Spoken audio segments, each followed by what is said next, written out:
Hello, podcast listeners. We know podcasts are a great way to catch up on a program that you may have missed on KSJE, and it's provided as a free service of this radio station. But you know, KSJE is now listener-supported, and so while you enjoy this podcast, we hope that you'll also take some time to join KSJE. Become a member today. It's quite easy to do. Just go to our website at ksje.com/support and pick the level of support that best matches your budget. Thanks again for listening. Here's your podcast. From San Juan College, KSJE has been sharing, celebrating, and promoting the art and artists of the Four Corners for more than 35 years. Connect with KSJE on air, on demand with KSJE podcasts, or with the KSJE app. KSJE, the information and cultural beacon of the Four Corners for more than 35 years. Find out more online at ksje.com.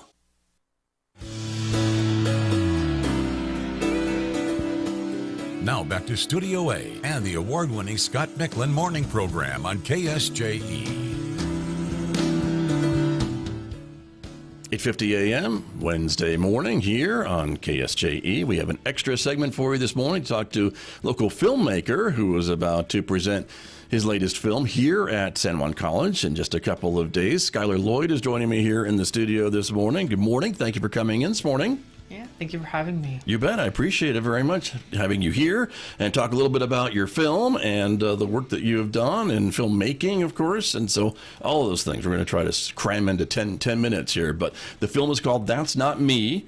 And so talk to me a little bit about the film. You were lots of things on this film. You wore a lot of different hats, you were telling me.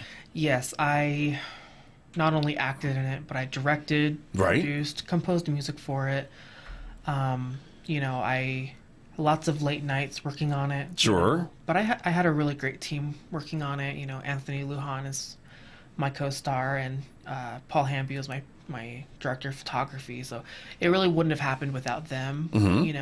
and having that extra help. So. Right. And so give us, I don't want to do a spoiler alert, and we have the trailer that we'll show in just a minute too, but can you give us kind of a little synopsis of what the film is about? Yeah. So, That's Not Me is a horror thriller film. It is heavily inspired by, Invasion of the Body Snatchers.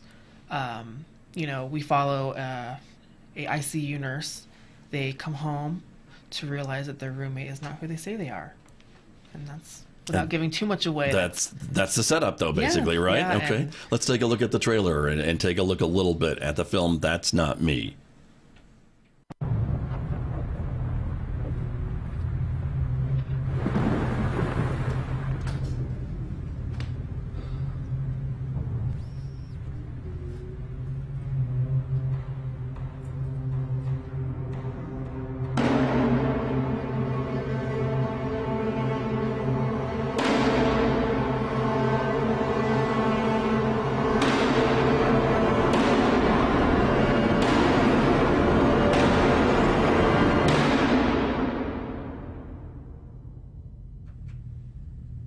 Just a little taste of the film. That's Not Me, and it'll be screened this weekend here at San Juan College. We want to let folks know about that as well, coming up on the 28th, and so kind of it's a. Let's see. It's at the Connie Gotsch Theater at 7 o'clock. Doors open at 6:30. Yes. Are the details, and viewer discretion advised. As we can see from the trailer, it's a little heavy at times, I would say. Yes, it is a little heavy. We definitely tried for the contest, for the Four Corners short film contest, we definitely toned it down a little bit. Mm-hmm. In the original script, there was definitely a lot more violence, but we wanted to make it screenable for basically all ages. But the film, the people that were at the contest during the first screening of this film, if they remember the film, they'll know that a lot has changed. Because we did go back and we reshot a few things. Okay. We changed the script a little bit to make it more viable for streaming on Bloodstream TV, which is where it's filming. Right, where you can see it. Yeah, and so it is slightly different, but it's basically the same film. Just some details have changed in it. But it is very exciting. We've had a lot of really great support from it. And then, of course, Robert Martinez from San Juan College Film Club reached out and said that he was interested in putting on the event and wanting to screen it. And, of course, I love, people who are interested in film, that are wanting to get involved, because film is for everybody. It's not just for specific people. It's not just, no one should gatekeep it, Right. And so when I heard about the film club, I thought it was just a really amazing opportunity to really involve the community in local film. Sure. And give folks a chance to see it. Yeah. And also talk to you, because there's a little Q&A as part of this as well, right? Yes, after the screening. And the thing that I'm really excited about is we're not only going to be screening my film, but we're going to be screening, student films. And I always have a really special place in my heart for student films, because these are people who are doing it for the love of film, and they want to learn. And I feel like that is so important, especially, with how big film is in our state. Right. There's a lot of emphasis, I think, on films. The state has given a lot of incentives to shoot films and produce films here in New Mexico. And so it certainly seems to be something that the state really wants to latch on to. And that's exciting to kind of see some of that activity. It's maybe mostly in the Rio Grande corridor, but there's also incentives to get it out into some of the other areas of the state, like here in the northwest corner. So that's also a big, important part. And so for you, as you say, you changed the film a little bit, reshot some parts, though, but you still are happy with the final product. It still is living up to your original vision, I guess, of what you wanted to create?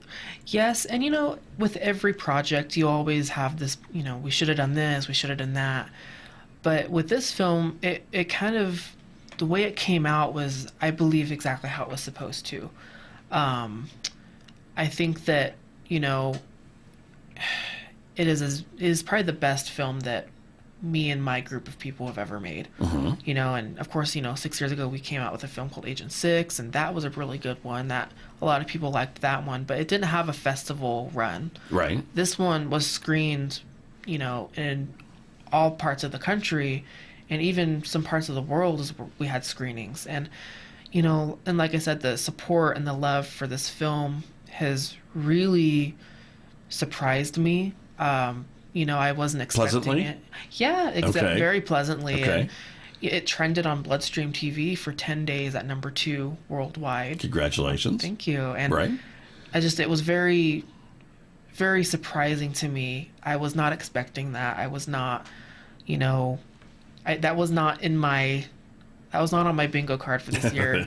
Right. To say, but I guess that's how it goes with anything kind of creative, right? Is you kind of put it out there and you have to see what the audience does with it. Exactly. They love it, don't like it, whatever. And, you can be pleasantly surprised. And I think when you do projects like a film or anything creative, piece of music or what have you, you try to do better with each new iteration of whatever project you're working on. So that must make you and the team feel good that this latest film now is getting some pretty important recognition and some fan enjoyment as well. Yeah, definitely.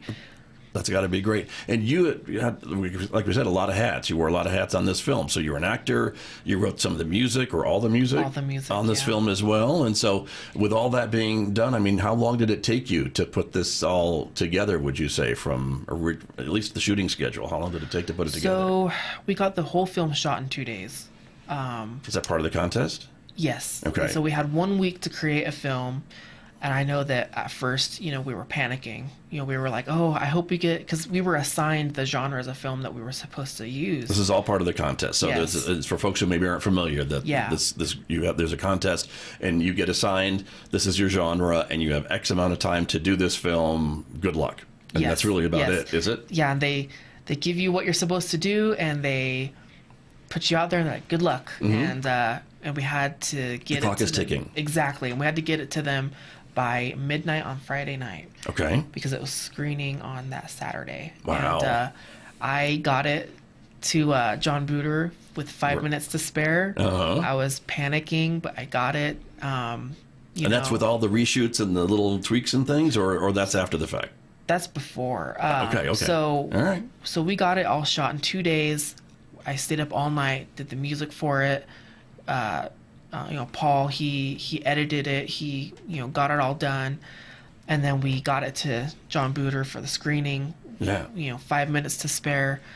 Amazing. Amazing. But it was fun. I would definitely 100% do it all over again. It was so fun, and they're actually doing their second one this year. I think their meeting is on Friday, I believe, for the second contest. Okay. Which is very exciting. Okay. So you'd be part of that, you think? I hope so. That's your hope? Okay. I'm hoping on going. Okay. It's just, again, it's so exciting to see, local film. Right. Yeah, it is. It's great to see the creativity and just to see, local folks putting stuff together and putting it out there and seeing, again, what the audiences say about it. And so that's really exciting. We just have a little bit of time remaining this morning, Skyler, but I wanted to ask you what's next. Other plans maybe for your creative efforts and things like that? Definitely more films in the works. I am actually planning on opening up my own record label and film studio called Icon Works. Okay. It is in a Locally?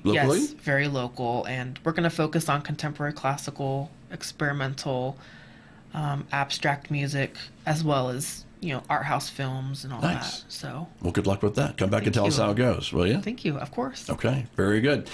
Just about out of time, but it is the screening of That's Not Me, the film by Skyler Loyd, coming up February 28th here at San Juan College at the Connie Gotsch Theater. Doors open at 6:30.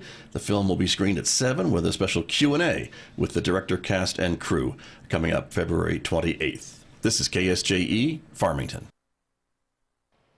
Did you enjoy that podcast? We hope that you did. And if you did, share it with your friends. And if you really want to keep podcasts like this coming, please support KSJE. You can do it easily online at ksje.com.